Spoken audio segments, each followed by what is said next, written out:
Hello mga bossing, tara't samahan nyo akong magluto ng masarap na gulay na kung tawagin sa amin ay nilapay. Ayan, nilagyan ko na ng Knorr cubes chicken. Isinunod ko na rin ang luya. Yan, masarap yan.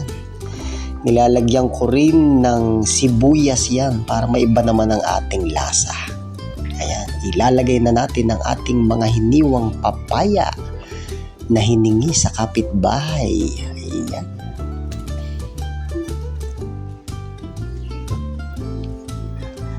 Lalagyan lang natin yan ng konting tubig.